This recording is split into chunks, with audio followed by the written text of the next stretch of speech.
Welcome to the Millennial Money Moves podcast. On today's show, we're diving into the minds of game changers, risk takers, and builders of the future.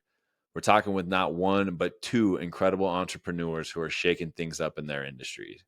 From startup struggles to breakthrough moments, they're here to share a real, unfiltered journey of building something from the ground up.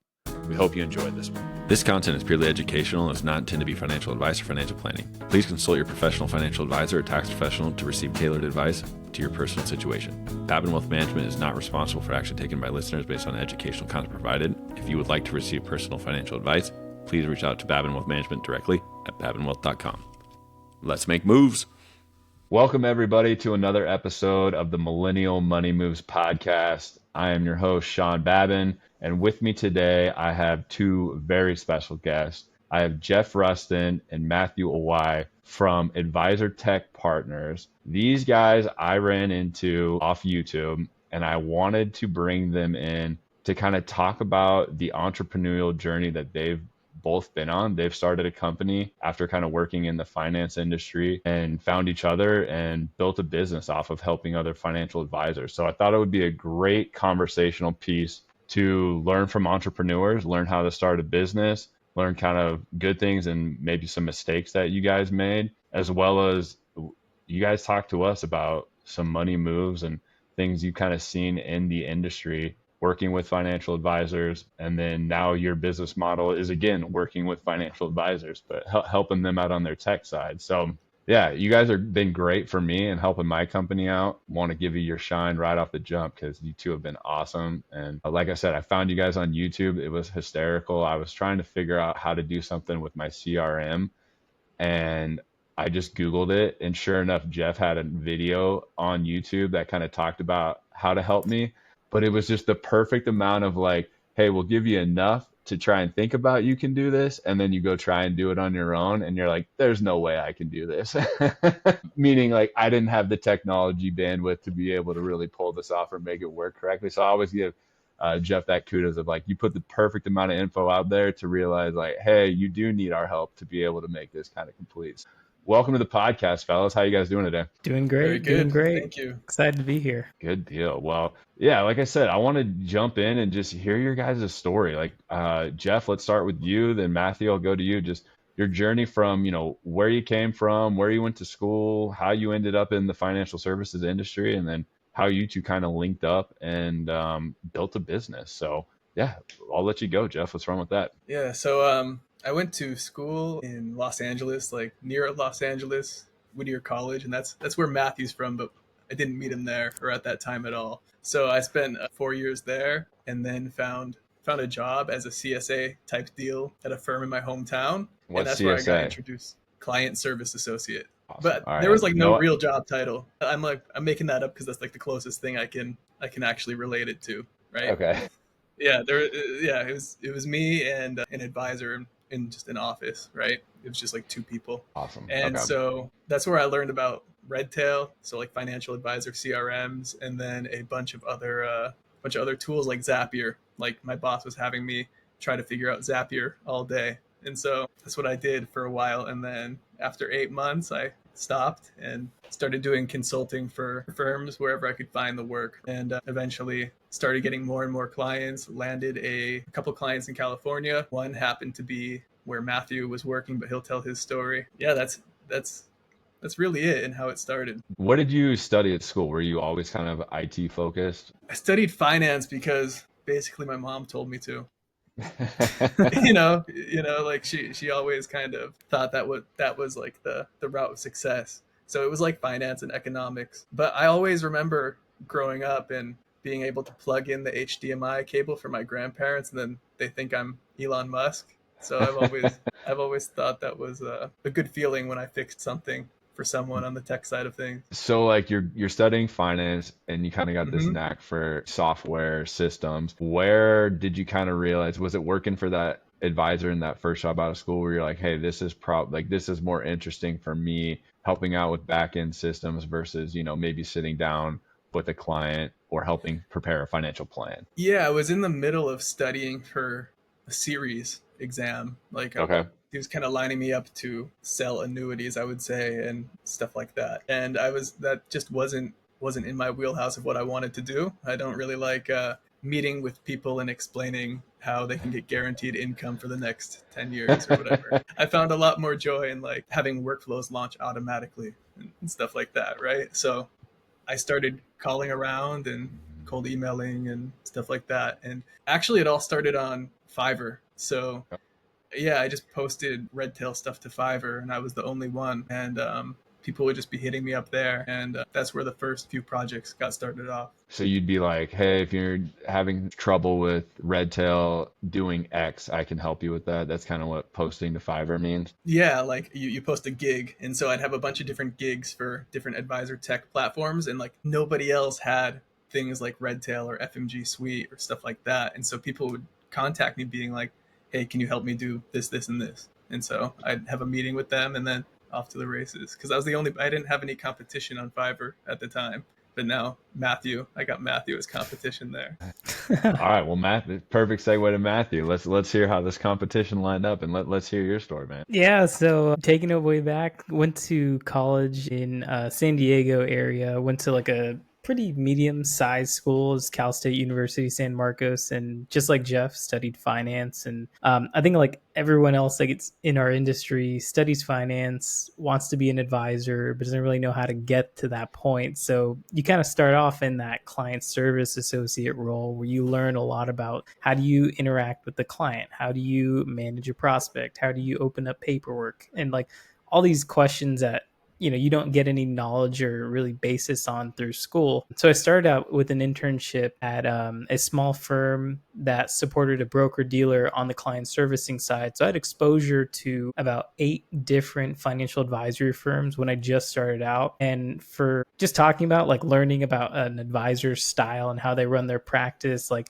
it's hard enough to learn how one advisor likes to interact with their clients, but when you're trying to learn multiple advisory firms and their practices, it's hard. So you have to learn to adapt really quickly. You understand processes a lot more better because you're getting a lot of variety. So that was my initial intro to the industry, and then eventually worked my way up to managing a team of about 5. Oversaw about 40 different advisory firms all at once. And from that point, I think it was just a lot more thinking about, hey, like my initial goal here was to then get to that advisory point. How do I make that jump? Because at the firm I was at, it was only operations. It was very operations heavy. So took a jump and took a leap in my career early on and moved to that firm that Jeff and I actually met at. And I think from the beginning, we kind of just clicked because every time we'd interact, anytime we'd have like any like projects where we would overlap, we'd always have like this synergy of like, hey, you know what you need to do, I know what I need to do, like let's just go kill it and get it done like super quickly. And essentially we were able to do a lot of good work over there, build a lot of systems, processes for this financial advisory firm, and eventually led to the point where I think we just couldn't grow any much further. So I decided to leave the firm. I didn't see many more growth potential there. And then Jeff hit me up about a couple months later and said, hey, like, still looking for a job? Or are you still looking to, what's the next step for you? And I was still searching for that next firm. And I said, you know what, like, I'm not doing anything. And he said, well, come on, join me and see what happens and do the consulting side with other financial advisors. And that's how essentially we got started into Advisor Tech Partners. Nice. So you guys were actually W-2 employees of the exact same company kind of before. Jeff, you were doing consulting on the side, but also working I for was this 1099. large. Okay. Yeah, so it was like 1099 employee essentially. Gotcha. But that's Yeah. how you met, was at working for this one single kind of big Yeah, firm. Awesome. And exactly. so It's then, crazy. yeah, that is. So I mean that's life, man. You kind of run into good people, stick with good people, stay in touch with good people, especially like-minded people. And then Matthew, did you as well just kind of have that? You said you wanted to make a leap for the being in the financial advisor position, but now you're kind of running, a technology company. Where did that pique your interest? At what point were you like, hey, this is what I like to do? I don't know if it's like fully what I like to do. I think one day I'm still going to want to be an advisor. It's just a longer path now, but I think I just found something that I am good at, right? I'm good at operations. I'm good at doing these things internally, but I think the opportunity to work alongside with Jeff kind of like made that decision finalized for me because I knew he was very like-minded and I understood his vision of what the company was going to be. So I wanted to support that and essentially build a foundation so that we could build a consulting firm that wasn't just the Jeff and Matthew show in the long run. Yeah, love it. All right, well, yeah, I think I've mentioned that on the podcast a couple times before. Is like, when you start off out of college, you're kind of doing the entry level, trying to figure out where you want to be, who you want to be, and who with you want to be that with. When you know that that job's not going to be for you, I always tell people like cut and move on. Like just find that one that's going to work. Like when you realize that ceiling is capped for you, or you're not going to make what you want to make, or there's no like room to move up. I always tell everybody like that's the moment you start looking for a new job. I think I bounced around for the first 4 or 5 years of my career. Every 6 to 8 months, I was getting a new job. Is that kind of what you guys went through too? Just about, yeah. For me, Yeah, go for it, Jeff. for me, I had a job and then I quit 8 months after and just took a leap of faith. And if everything was stripped away from me, I'd be at like the public library on a computer there trying to start something. That's what it would come down to. Love it. Yeah, And same. then Matthew kind of same. Yeah. Yeah, I hit that ceiling right at the companies I was at, and there's really no more growth potential or really anywhere else to go. So yeah, you just kind of have to move on, take the skills, and part ways. So Jeff, it was 8 months in that you were like, hey, I want to start doing something for myself or kind of build my own company. Yeah, it was 8 months in, and then you might hear like my mom a lot in this story. She had a big Hey, they're influential people, man. yeah, a big influence on me. Like she was like, are you sure? Like she's scared, and I was pretty scared too. But then I just got like a sole proprietorship in like with $25, and it was official. It was like, and then I was like off to the races. And then I found myself working a lot more than I did at the original job, and it not feeling like as much work. And so that's when I knew it was good. And then my mom would be like, yo, you need a partner, I'm like, what do you mean? Like I can't just like put something out and I'm nothing right now, like completely nothing. And so I just kept going for a couple of years, and then it just comes to you. It just came to me. I couldn't just go out and find a person and be like, hey, help me. Like this made sense. So it's a lot harder than one would think. It is, and it's like you're doing it by yourself for, however long you need to, but you're also not rushing the process like you just said. You're not just going to put an ad out and kind of, hire from a candidate pool. Like it sounds like you were looking for a good fit. Like it just kind of came along versus like looking for it. Yeah, and what I was doing is nothing like Advisor Tech Partner is the first one. It's not even like the real one. Right now it's the real one, Matthew and I made this one. And it's what I was doing before was just taking any type of thing I could for financial advisors. Like my niche was like I help financial advisors, and that was as far as it went in terms of niching down. And so when Matthew and I joined, it really became focused down on this niche of operations and automations. So it all made sense. How long have you two been operating Advisor Tech Partners as it is now? September 2nd, 2024. Dang, we launched this businesses at the exact same time. Mine was September 4th. Yeah, there you go. That's crazy. That's so crazy. But yeah, that's wild. But I'm totally with you. Like that leap of faith. And my mom said the exact same thing to me. She was like, "Wait, what? Are you sure you want to do this?"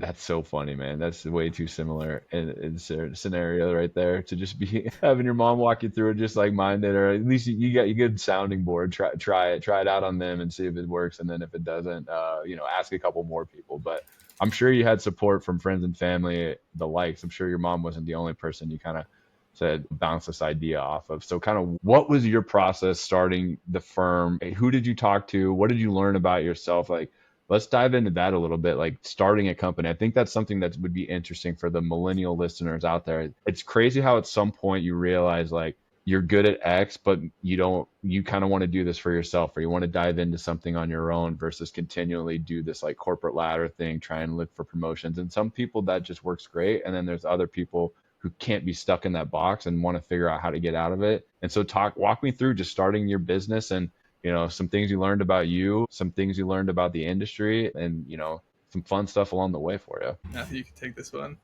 Oh man, I'll say this. In my nature, I am very introverted, and if you want to be an entrepreneur, you can still be an introvert, but you need to talk. Like you need to exert all your energy into connecting with any industry expert that you can get your hands on. I think when Jeff and I had started, Jeff had a lot more experience in the entrepreneurial world, running his own business for 2+ years. To me, this was all new, right? Because like you said, I was still in the box. I was still, trying to get promotions within the ladder that was already built. And essentially, I had to learn really quickly, I'm not given tasks anymore on a weekly basis, or I'm not given a quarterly quota or anything else, right? Like it's all on us now, right? To come up with those metrics, to come up with how we want to grow the business. And that's exciting, but then at first you're like, well, how do I do it? So that's my key advice is like, if you're wanting to try something, like, go connect with the people that are industry experts. I think at the beginning, Jeff and I too, we thought like, hey, like these people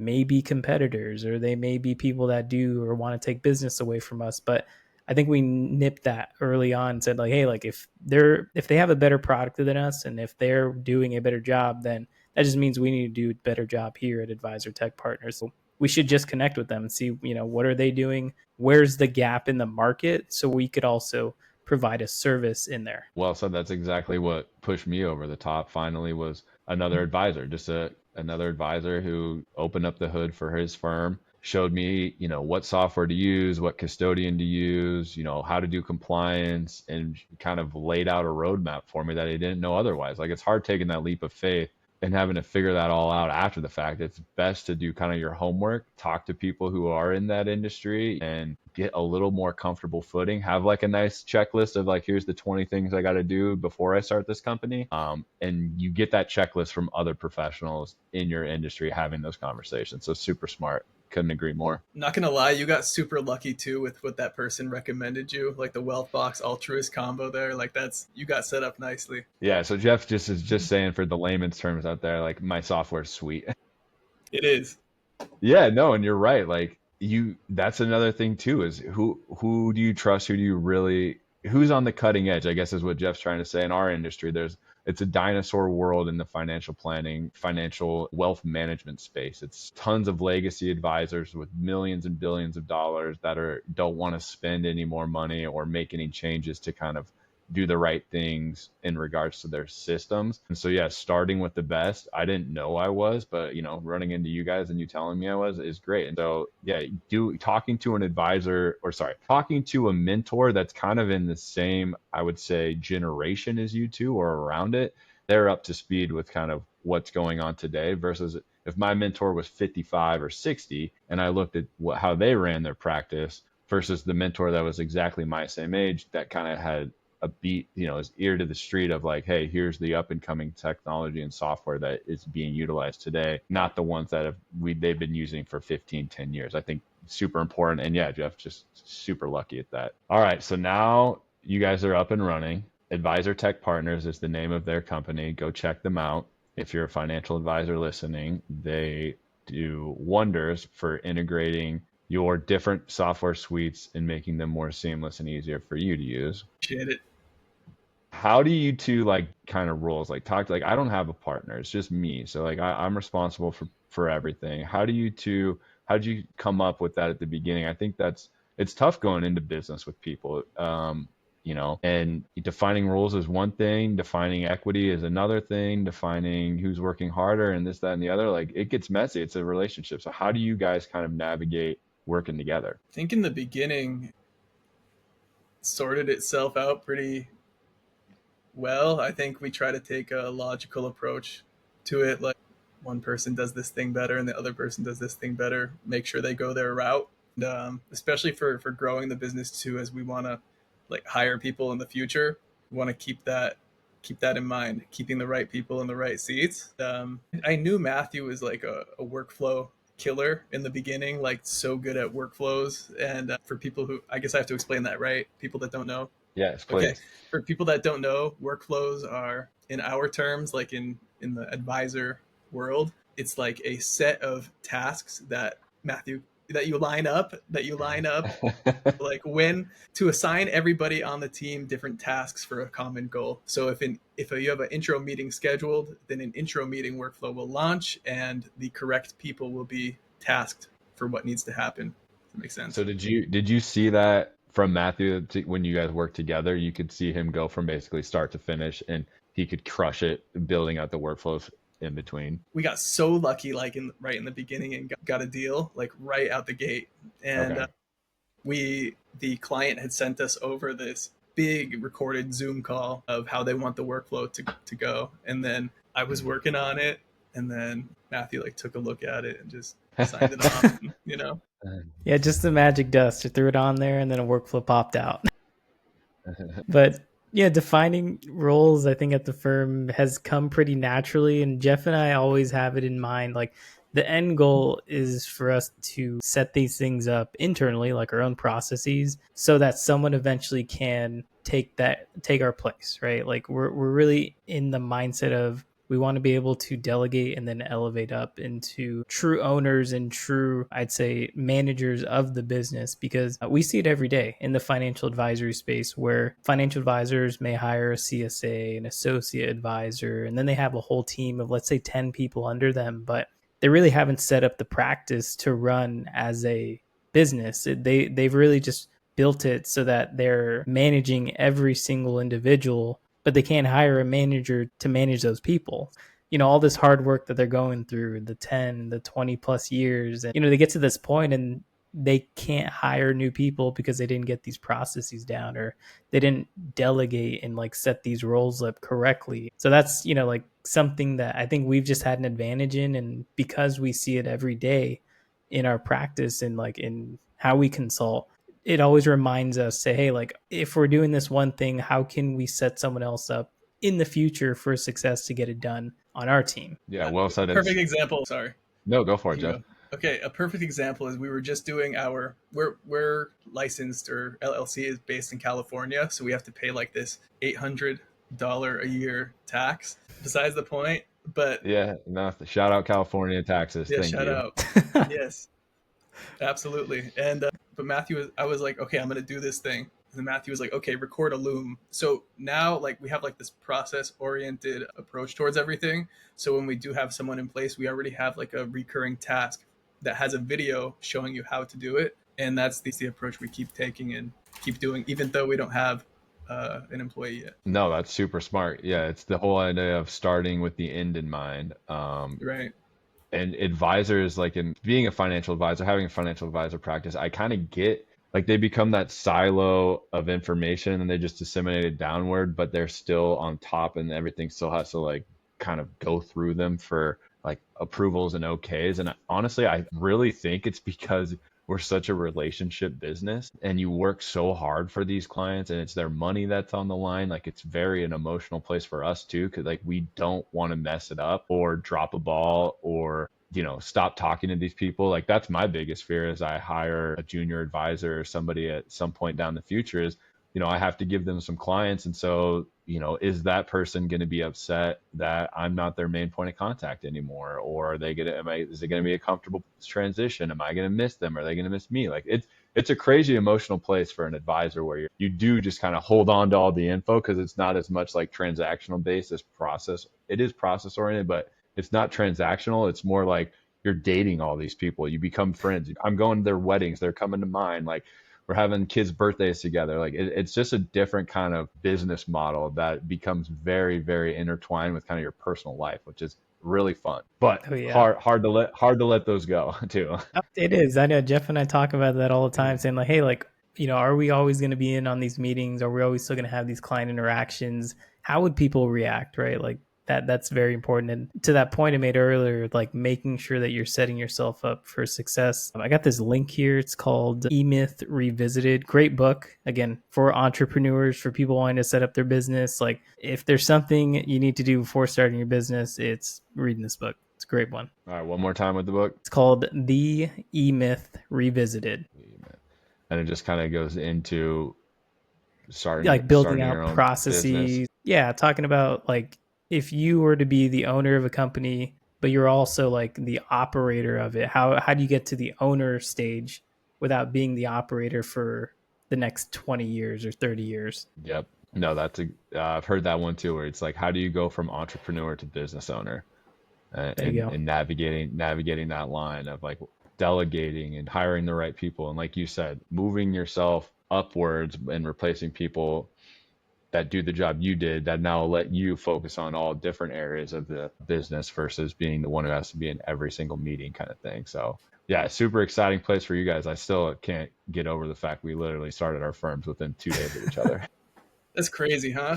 That is crazy. That's so crazy. All right. Well, so like, actually, before I get into that question, talk to me kind of about, what is your guys' structure with running the business, like talking to each other? Are you meeting, like, obviously you're meeting and talking about what's going on work-wise, different projects, different things, but like when you guys want to huddle up, talk about maybe the economics of the business, go over books, like, how are we growing? How do we grow? Like, what does that process look like for you two? How often are you meeting? What are you discussing? Are you both in on all the financials? Is one person doing it? I'm just curious as a solopreneur, like how that works with having a partner. Yeah, so we got some time set up every Friday. It's just about an hour or two where like our focus is going through anything that had happened in the past week. It kind of takes from the entrepreneurial operating system or EOS system where you kind of go through like these checklist items of things. And like, for example, that first one would be going through like any reoccurring items that we established, like, oh, we need to do a check-in on each other. We need to make sure we're checking on our opportunities pipeline, kind of like along those lines where we just need to do on a weekly basis.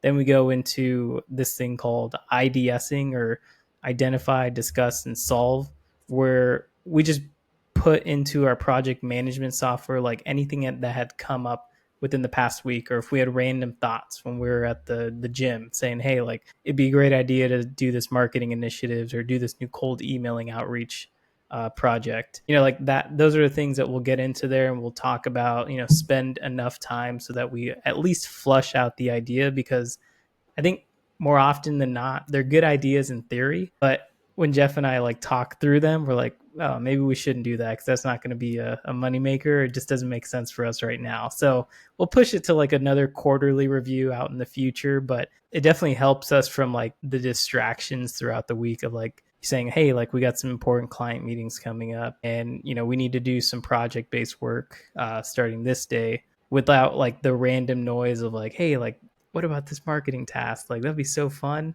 Or hey, what about this operational project that's going to take like 3 weeks? It helps us focus and hone back into like what's really important and what's driving revenue at our firm. Yeah, there are so many good ideas, and they would be good if we were 30 people, right?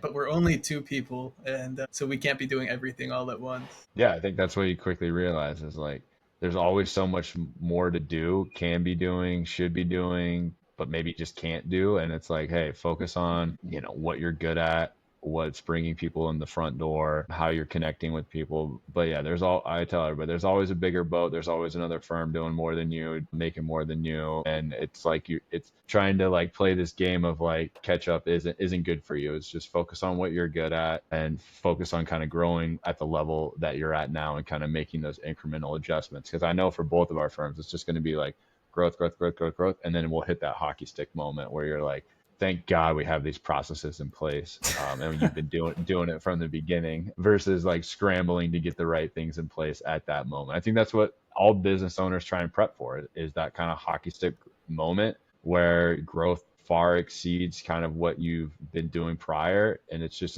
a testament of the work that you've put in and the relationships you've made. But you have to be thinking about that moment from day one, or else you're just going to be absolutely screwed and potentially end up ruining the reputation of your firm when you get to kind of that moment. Yeah, no, Thoughts? well said. Yeah, no, well said. I got a question for you, Sean. Like when you talk about the typical advisor, working in the past life at Edward Jones, like I got to imagine you saw a lot of advisors who were just sales focused, right? Or the ones that are just chasing the next opportunity without regards of setting up their business for success. Like, how early on did you identify that and you were like, I am not going to be that person? I think Edward Jones is an interesting place because all the systems are in place for you. So if you can find somebody to run at your clip, like if you can find we called them BOAs, or branch office administrators, basically an assistant, a CSA kind of person, client service associate. If they could keep up with you, great. And you had that drive, awesome. So they had the infrastructure, but there's other places where, yeah, they just, it's actually just people, it's your personality. There was one guy at Edward Jones that I worked with, he called clients deals? Like, how many deals did you make this month? And like, that was a mindset for some people. I'm like, they're not deals. These are human beings. Like, so if you run at that pace, you could sell them a lot to get them on board. And then you drop, your quality drops off, your service drops off because you're continually just pushing to the next one, pushing to the next one versus like, I was always kind of, I like the fact that these people trust you with their money. I have control issues about that. And I want to make sure like it's a repeatable process. Nothing is dropped. And so I had a much slower like acquisition of clients. Like I wasn't the guy who put on, 40, 50 new clients a year. I was lucky if I did 20 to 25 because that was just the pace that I liked. And that was me controlling quality versus quantity. So yeah, man, I saw kind of all of it. I saw people who had been doing it for 20 years that never needed to put another client on again. And they were just kind of riding the coattails of their success for that last, 2 decades.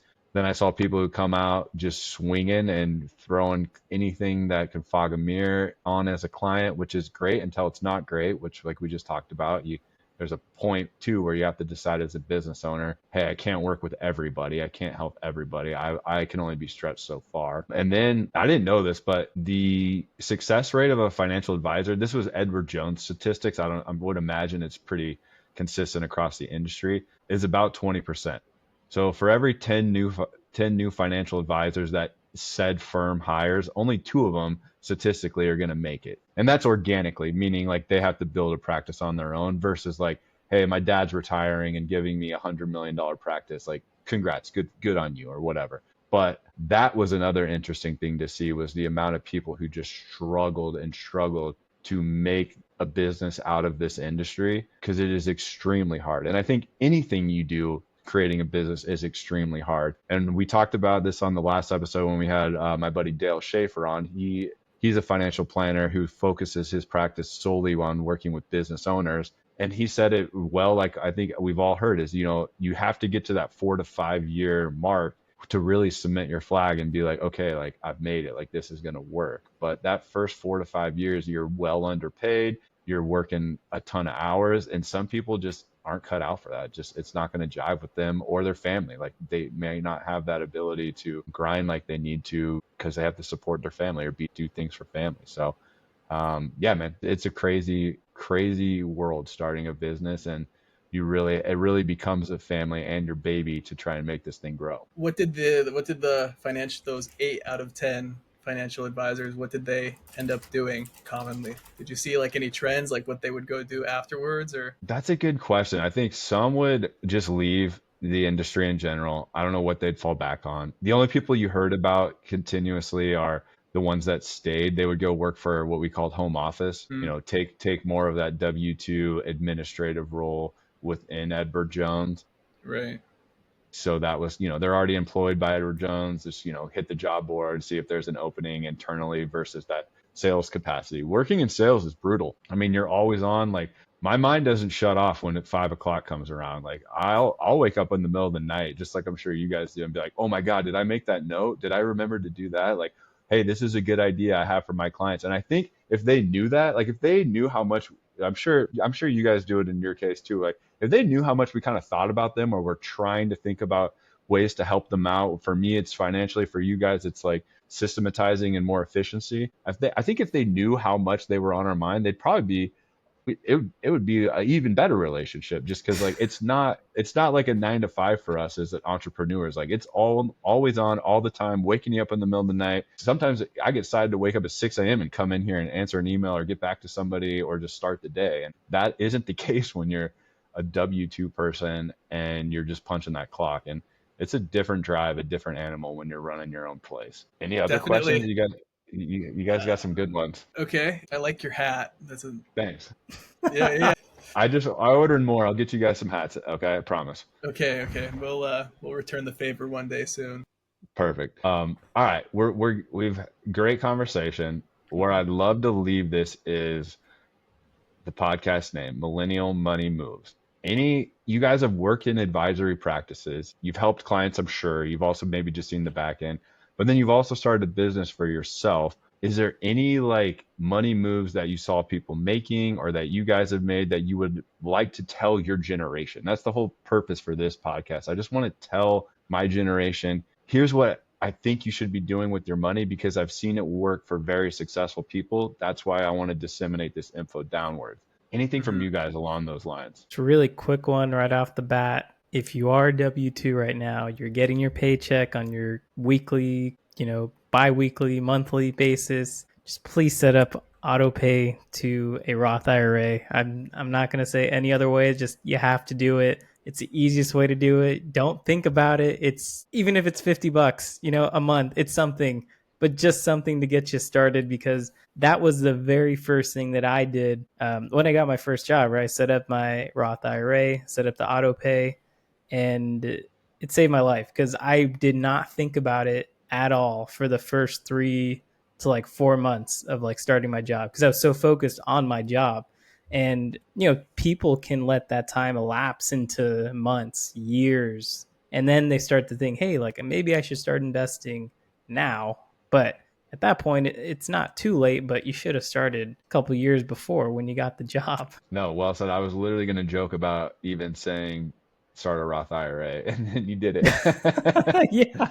No, it's drastic. We've highlighted it too on the podcast. The difference in compounding, if you start at like 25 versus 35, and how much you can have is wild. So yeah, well said, Matthew. That is a perfect takeaway that everyone should go with. Jeff, anything from you? Yeah. So this is for people starting businesses, right? Love it. Yes, please. Yeah. What's the worst? Just a question. Like, what's the worst that happens? They can just think about that as much as they want. What's the worst case scenario? Yeah. Yeah. Okay. It's not that bad. No, I mean, it's not that bad, right? So like if you lost everything, I'm pretty sure most people would still have like a bed and food and stuff like that. So I mean, I think you only live once, and if you want to start a company, do it today or tomorrow. Don't wait until next week, because next week will be next year. And the worst that happens is not that bad, to be honest. But people get scared and worried. But no, that's what is it? What is it? excellent. What are the people that are like super risky? They're risk averse. No, those are, yeah, risk averse is like they're not willing to take on risk. So yeah, they're risk averse. Now then, Okay, there's the just the opposite. risky. Yeah, we'll just call them risky people. Yeah. Just be. The adrenaline junkies. Yeah, just go for it. No, you're absolutely right. There's always a reason not to start a business, just like there's always a reason not to invest. Like if you hold yourself back from either one of those, like you're just delaying, you're just getting further behind that curve, I think if you're wanting to start a business, talk to the people that know you and love you most, and run this kind of idea by them, and not looking for their ultimate, buy off or write off for you, but just, for me, it was my fiance, Megan. She was just like, you need to do this. Like you should have done this 6 months ago. And I'd find excuses of, okay, well, maybe this month or maybe next. She's like, you need to stop doing that. You need to actually, anyways, have somebody in your corner that, can be a good sounding board. Your mom, your fiance, your wife, not your dog. They don't talk back, but just somebody that you could run this by to kind of help you get comfortable. And like you said at the beginning, a mentor, or just interviewing with other people in the industry that you're potentially looking to focus in, is a great place to just get comfortable and being like, okay, like other people are doing this, I can do this. Here's how to do it. Awesome, guys. Well, this has been a great conversation. Appreciate you both for joining me. Again, Jeff Rusin, Matthew Awai from Advisor Tech Partners. Please check them out if you're an advisor out there looking to have your softwares and systems kind of integrated for more efficient use. Appreciate you both coming on. Thank you, everybody, for joining us. We'll have a good week. Thank you, Sean. See you guys. See it.